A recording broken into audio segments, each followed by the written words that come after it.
Hi, I'm Violet from Washington, and I have a really personal story to share today. But before I do, please like and subscribe. My mom gave birth to identical twin daughters, me and my sister Sophie. So of course, my parents dressed us in the same clothes and braided our hair with matching ribbons. But people could easily tell us apart for one reason. Sophie was born with a minor facial distortion. Her eyes were a little lopsided, and her mouth was almost as low as her chin. I, on the other hand, looked like a frickin' porcelain doll. And everywhere we went, people would ooh and ah at me. She's just too lovely to be real. Look at those brown eyes. I have the same color eyes.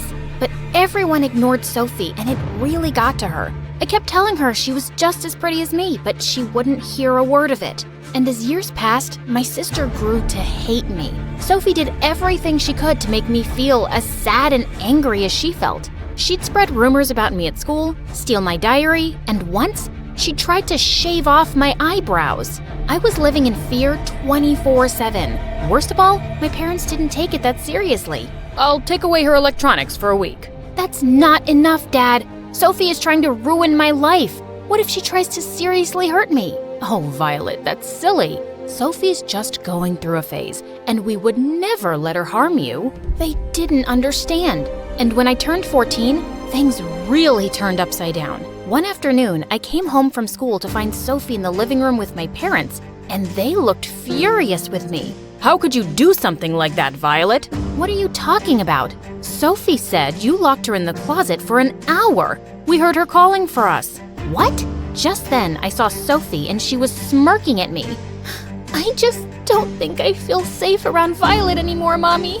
How can I trust her after what she did? Guys, she's framing me. She locked herself up in the closet. And why would she do that? That's just twisted, Violet. Didn't my parents see how crazy Sophie was? None of them talked to me that night. They all watched MSA videos with a bowl of popcorn while I stayed in my room. But the next morning, my parents did the unthinkable. They made me move into the guest house. It was Sophie's idea. You two need space away from each other. We can't have this negativity in the house. So you're kicking me out? What, because I trapped her in the closet? I told you guys I didn't do it. It doesn't matter who did it. The point is, you two are toxic for each other right now. And at the moment, Sophie needs our attention more than you do. You have more friends and the world at your fingertips. It's just for a short time, Violet. I was speechless. I was being punished for literally nothing, and it was all Sophie's fault. I moved into our guest house that evening and didn't speak to any of my family members. In fact, I continued to ignore them for the next several months. Sure, it was clear Sophie was much happier without me in the house. She made more friends and even picked up a few hobbies. But I was still bubbling with anger. One day, I was coming out of the supermarket when I saw a homeless boy outside with dyed turquoise hair. I immediately pulled out a bag of bananas and some change, but he just laughed. Whoa, do I look like a beggar? If I'm being honest. These clothes are just really old. I still insisted that he keep the bananas, and the two of us ended up having lunch together. I found out the boy's name was Easton, and he lived in an apartment down the block. He was also an absolute sweetheart. I told Easton all about my home situation and Sophie's issues with me, and he had a brilliant idea. Pretend to run away from home. Leave at midnight and leave a note. Turn off the location services on your phone and you can stay at my place. They'll get so scared, they'll beg you to move back in with them. They might even finally punish your jerk sister. I was sold.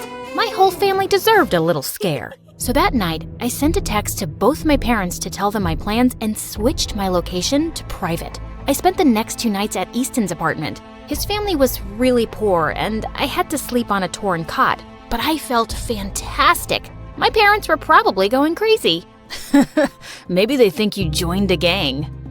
Or they think I'm pregnant and ran off to get married. Unfortunately, the fun didn't last long. The next morning, my parents burst into Easton's apartment with several cops.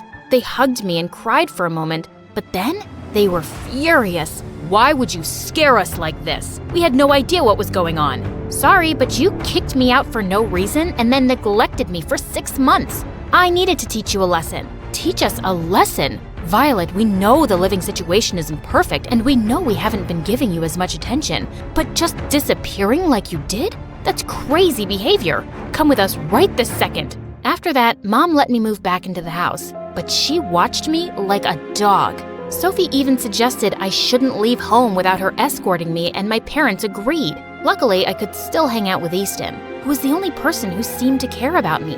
And it turned out, we'd even be going to the same high school next month. On my first day of 9th grade, I was in gym class when Easton started jogging next to me. "Whoa there, you look ready to faint. Here, take some of my water." "Oh God, is it that obvious?" "Don't worry, you still look lovely, even though you're drenched in sweat." Easton smiled at me as I drank from his water, and I felt a little weak in the knees. And not just because I was tired. I saw Sophie glare at me as she jogged by, but I didn't care.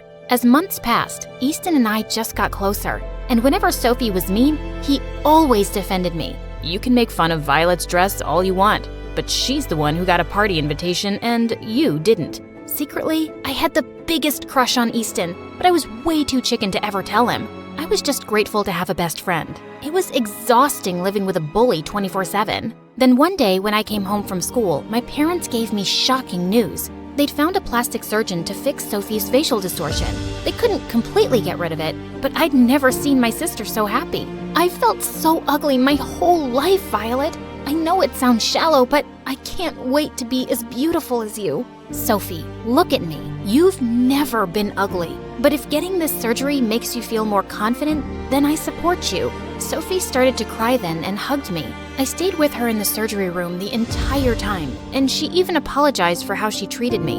And I was glad. I was ready to give up our crazy fighting. After Sophie's surgery, things changed between us. Sophie didn't seem jealous of me anymore and even started hanging out with me and Easton. Then one day, I walked into my front yard and almost had a heart attack.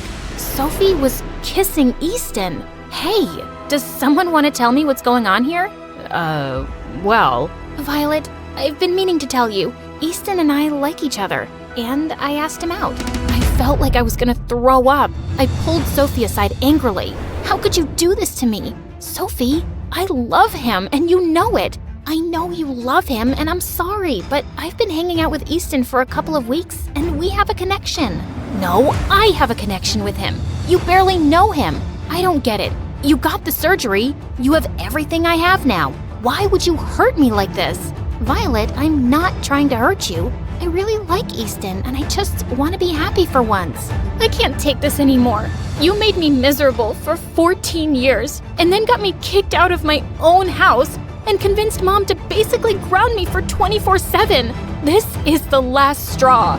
I stormed off and blocked Easton on all social media. He kept calling me to apologize and tell me that him dating Sophie wouldn't change our friendship, but I refused to speak to him. The next day at school, I decided it was time for overdue revenge. The first thing I did was attach a bucket of paint to the cafeteria doorway, and when Sophie walked in with Easton, paint splashed all over them.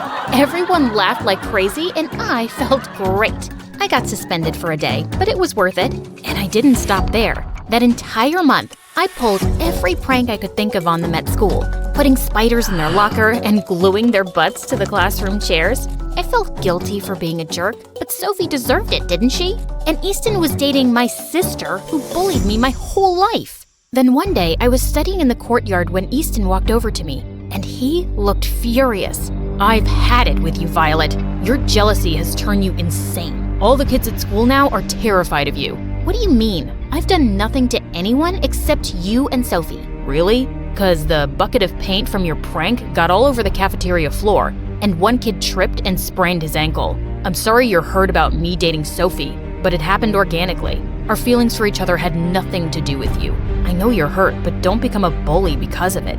Easton walked off, and I thought about what he said. Maybe Sophie wasn't trying to hurt me, and her falling for Easton was just a coincidence. Maybe I could just be happy for her. So that week, I did everything I could to make things right with people. I volunteered to help as many kids as I could with homework, and they'd know I wasn't a monster. And I apologized to Sophie and Easton, and surprisingly, they forgave me. On Friday night, Sophie and Easton were celebrating their 1-month anniversary at the beach, so I told Sophie I'd deliver them a picnic basket. But when I got there, Sophie was sitting alone in the sand, and she was crying. "Hey, what's wrong? Where's Easton?" "He's not here, Violet. He's not coming." "Did you guys break up?" "No, because, We never dated. It was all fake. I even paid Easton monthly and used up all my savings. I wanted to make you jealous.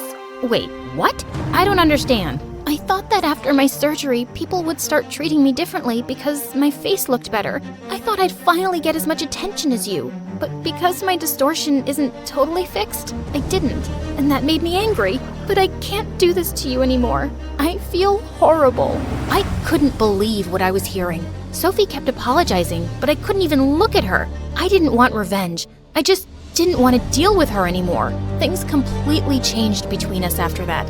My sister and I both cut contact with Easton and became strangers to each other. It broke my heart, but I didn't know what else to do. We were toxic for each other. Before we knew it, high school ended and we both went our separate ways. A couple of years later, I was walking around my university campus when I got a phone call. "Violet, it's Easton. I know we haven't spoken in years, but I need your help. My parents lost their house and are homeless. I'm doing everything I can to help them, but I'm desperate. I'm calling everyone I know for either money or food." My stomach was in knots. I still hated Easton for what he did, but he was obviously in a crisis. So I bought a bunch of food and clothes and arrived at the homeless shelter. God, you're an angel. I can't thank you enough. I'm not doing this for you. It's for your parents. And I never want to see you after this. Do you understand? Yes. What I did to you was unforgivable. Can I just tell you one thing? I never wanted to go through with Sophie's fake dating plan. The only reason I agreed to it was because my family's been struggling since I was a kid. I was always terrified we'd end up living on the streets. It's still no excuse, especially because I was in love with you. My head started spinning. I had no idea Easton had been suffering that much, and I had no idea that he'd loved me. I decided it was time to smooth things over. That night, I went right home and convinced my parents to give Easton's family a loan. And then, I asked if they could invite Sophie for dinner.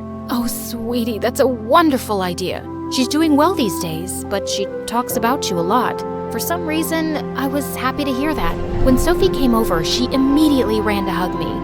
"Violet, I am so glad you're here. Actually, I got you some presents." Sophie handed me a huge gift bag, and to my shock, she'd bought me all kinds of expensive presents. Perfume, jewelry, and even a brand new iPad. None of this makes up for how I've treated you over the years, but I love you, Violet, and if you ever want to have a relationship, I'm here. Thanks, Sophie. That means a lot. You did really hurt me, but it has been a couple of years. I can't forgive you overnight, but this is a good start. I also know you got in touch with Easton. If you ever want to date him, you have my blessing. It's a possibility, but first, I want to make things right with you. Though, of course, Sophie invited Easton over later and left us alone on our porch. I'm really glad you and Sophie made up. Do you think you can ever forgive me, Violet? I never really got over you. Wow, I didn't know that. But it will take me some time to trust you again. I understand that. I'm willing to wait as long as it takes.